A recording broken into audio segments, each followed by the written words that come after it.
To my YouTube channel guys once again. तो आज के इस ब्लॉग में मैं आपको बताने वाला हूँ पूरा कंप्लीट टूर उज्जैन का। जो टूर हमारा लगभग था 3 दिन का, और ये टूर स्टार्ट हुआ था गोरखपुर से उज्जैन।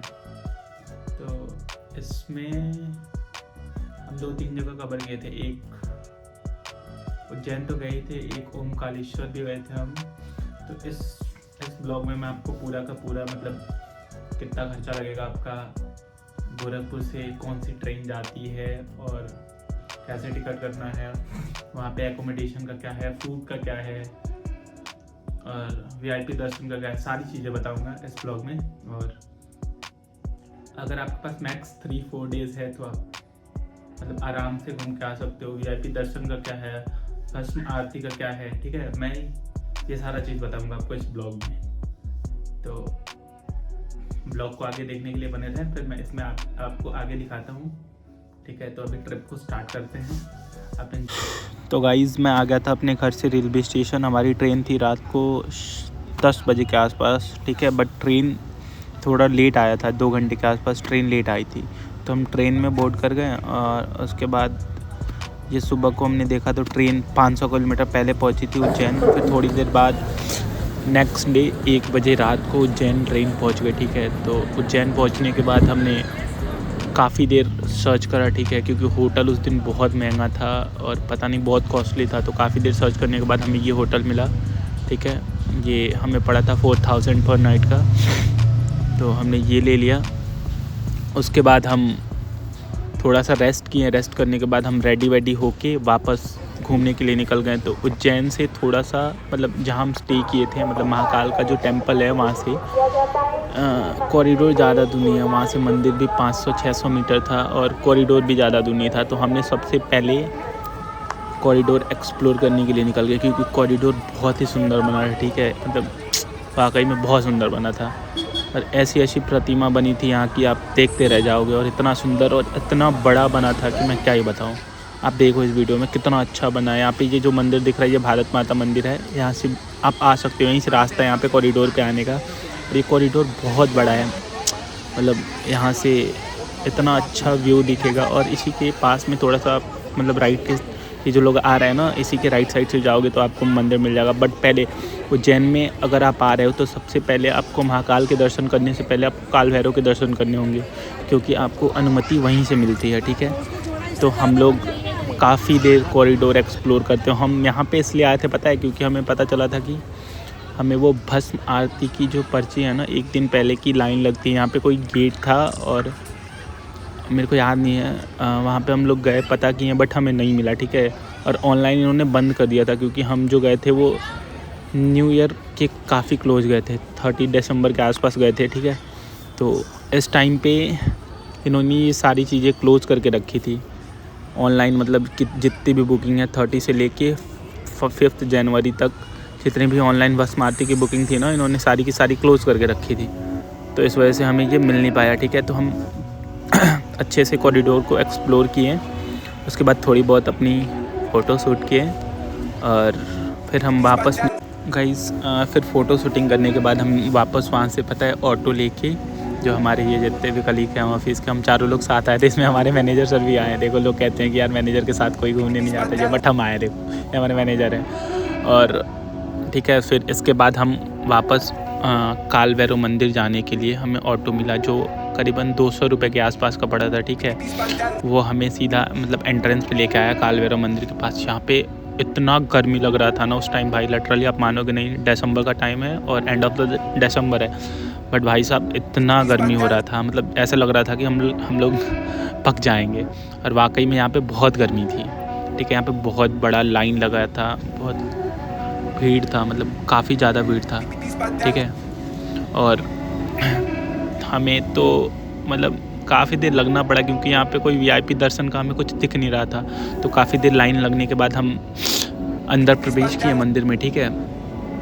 हमें यहाँ भी काफ़ी लाइन था, ठीक है। यहाँ पे जो ये काल भैरव मंदिर है ना, यहाँ पे इनको मदिरा चढ़ता है, दारू चढ़ता है, आप इनको चढ़ा सकते हैं, इनको पिलाया जाता है, ठीक है। अगर आपने इनको मदिरा चढ़ाने के बाद वापस उस प्रसाद को अपने घर ले आए तो ये आपके पास आ भी सकते हैं आपसे मिलने के लिए।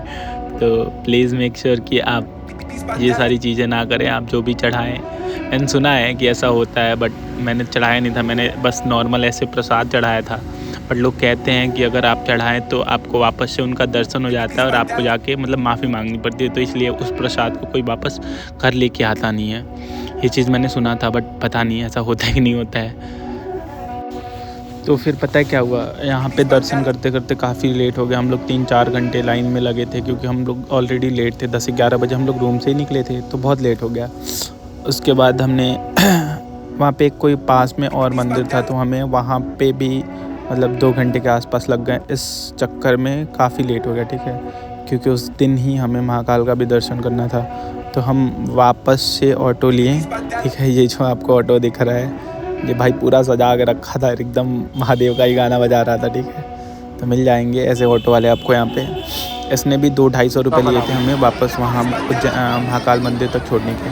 तो हमने ऑटो लिए और हमने डिसाइड ये किया, क्योंकि हम इसमें पता है हमने बस कुर्ता पहन रखा था, बाकी किसी ने कुर्ता पहन नहीं रखा था। तो सबने डिसाइड किया कि सब कुर्ता लेंगे और धोती भी लेंगे, और फिर हम लोग एकदम जो ट्रेडिशनल है उसमें मंदिर जाएंगे। तो हम मतलब सारे लोग अपना कुर्ता लिए, धोती लिए। उसके थोड़ी देर बाद, ठीक है, मतलब 30 या 40 मिनट बाद हम लोग यहाँ पे एक VIP दर्शन का भी है, जो आपको 250 रुपये का पड़ेगा, ठीक है। उसमें आपको 20 से 25 मिनट में दर्शन हो जाएंगे। बट पहली बार हमने VIP दर्शन नहीं लिया, हमने नॉर्मल दर्शन किया, ठीक है। VIP दर्शन में आपको थोड़ा पास से कराया जाता है, बट जो नॉर्मल दर्शन होता है ना, उसको वो लाइन थोड़ा पहले निकाल दिया जाता है, और वहाँ पे आपको ज़्यादा देर स्टे नहीं करना, मतलब एक मिनट भी नहीं रुकने दिया जाता है। जो VIP होता है उसमें थोड़ा स्टे करने दिया जाता है। और एक होता है VVIP, जहाँ पे आपके सांसद के, विधायक के लेटर लगते हैं, वो आप एकदम सामने से दर्शन कर पाओगे, बट अंदर नहीं जाओगे, ठीक है। तो हम काफ़ी देर नहीं बोलेंगे, थोड़ी देर ही लगा था हमें, 1 घंटे मुश्किल से लगे थे। दर्शन हमारे काफ़ी अच्छे से हो गए, और दर्शन करने के बाद हम वापस फिर से कॉरिडोर में आ गए। और रात को भाई कॉरिडोर और भी ज़्यादा सुंदर लग रहा था, मतलब लिटरली, और बहुत ज़्यादा भीड़ था। और हम चारों जिस वेश में थे ना, हमें जैसे सब हमसे यही पूछ रहे थे कि पंडित जी ये कहाँ पे है, वो कहाँ पे है, प्रसाद कहाँ पे मिलेगा। हमारा ऐसा हाल था, ठीक है। बट हम इनको क्या बताएं, हम चारों ऐसे वेश में थे, बट सब लोग हम ही को देख रहे थे, पता नहीं क्यों। बट थोड़ी देर बाद मंदिर से हम लोग बाहर निकले, ठीक है। उसके बाद हमने खाना वाना खाया मंदिर से बाहर निकलने के बाद, क्योंकि हम लोग पूरा दिन कुछ नहीं खाए थे, ठीक है। खाना वाना तो छोड़ो, ब्रेकफास्ट भी नहीं किया था हमने घूमने के चक्कर में, ठीक है। फिर थोड़ी देर बाद हम लोग मतलब देखे एक अच्छा सा होटल, फिर हमने खाना खाया। तो पता है खाना खाने के बाद हम लोग वापस अपने रूम पे आ गए। तो वो टाइम हो रहा था, मतलब लगभग 11 बज रहा था रात को, ठीक है। फिर 2 घंटे बाद, ठीक है, हम लोग जितने लोग आए थे घूमने के लिए, हम सबको परेशान कर लेने लगे कि भाई वापस से चलो, हम लोग लाइन में लगेंगे और भस्म आरती ज़रूर देखेंगे, ठीक है। बट कोई रेडी नहीं था, सब लोग बहुत थक चुके थे। बट हम और एक जो हमारे सर हैं, जो मैनेजर हैं, उनको हम कैसे भी करके रेडी कर लिए, ठीक है। हम दोनों जन निकल गए, ठीक है। और फिर भाई थोड़ी देर बाद एक इंसान था जो आ नहीं रहा था, वो तो सो के ही बस कह रहा, अरे भाई तुम लोग चलो, हम आते हैं, ठीक है। तो हम लोग निकल गए भाई, क्योंकि भस्म आरती देखना बहुत ज़रूरी था। पहले वो हम 2 ही मिनट देखे, 1 ही मिनट देखे। अगेन हम आए महाकाल का दर्शन करने दूसरी बार, और हम भस्म आरती देखे, मतलब 1-2 मिनट ही रुक नहीं रहा। और यहाँ पे पता है आप 3 महीने पहले बुकिंग करा सकते हो, प्रॉपर आपको 2 घंटे बैठा के जो भस्म आरती होती है वो दिखाई जाएगी, ठीक है। तो उसकी बुकिंग आप 3 महीने या जो भी है, पोर्टल, उसका पोर्टल है श्री महाकालेश्वर, आप वहाँ पे जाके देखना, और आप एडवांस बुकिंग कर सकते हो, उसका कोई चार्ज नहीं है। 3 महीने आप लोग पहली बात तो बिना बुकिंग के आओ ही मत, उसकी बुकिंग ज़रूर करके आओ, ठीक है, क्योंकि स्वर्ग है भाई उसको देखना, ठीक है। लोग तरसते हैं उसको देखने के लिए, भस्म आरती जो 2 घंटे बैठा के मंदिर में दिखाए जाते हैं ना, लोग तरसते हैं, ठीक है। तो वो हम लोग देखें, मतलब 3 बजे के आसपास, मतलब 5:30 बजे तक हम लोग लाइन में लगे थे। 2 बजे से 3.5 घंटे हमने उस दिन पूरी रात नहीं सोए, ठीक है। उस दिन भी हम लोग पूरी रात नहीं सोए, 3:30 बजे तक लाइन में लगे। फिर सुबह 5:30 बजे तक हम लोग लाइन में ही थे। फिर वापस हमें 6 बजे के आसपास शायद वहाँ पे गेट खुलता है, तो हम एंटर किए, हमारा दर्शन हुआ काफ़ी अच्छे से, ठीक है। फिर हम लोग रूम पे गए, थोड़ा सा रेस्ट किए होंगे 1-2 घंटे। फिर हम लोग फ्रेश व्रेश होके हम लोग निकले वहाँ ओमकालेश्वर के लिए। वेट कर रहे थे कि हमारा टैक्सी आएगा तो हम निकलेंगे, ठीक है। तब तक उसमें टाइम था 25-30 मिनट। तो मेरे मन में आया क्यों ना एक बार और दर्शन कर लिया जाए। तो मैंने एक बार और VIP वो ऑनलाइन बुक करके पास फिर एक बार दर्शन कर लिया उस दिन। फिर मैंने रात को एक बार और किया उसी दिन, ठीक है। ओमकालेश्वर से जब हम आए वापस फिर भी करा, क्योंकि आप लोग मानोगे नहीं, मैंने लिटरली 4 बार दर्शन किया था। या कहीं से भी आता मेरा मन करता कि मैं जाके एक बार दर्शन कर लूँ। और एक चीज़ मैंने पता है यहाँ पे देखा था जो बहुत गंदा था भाई।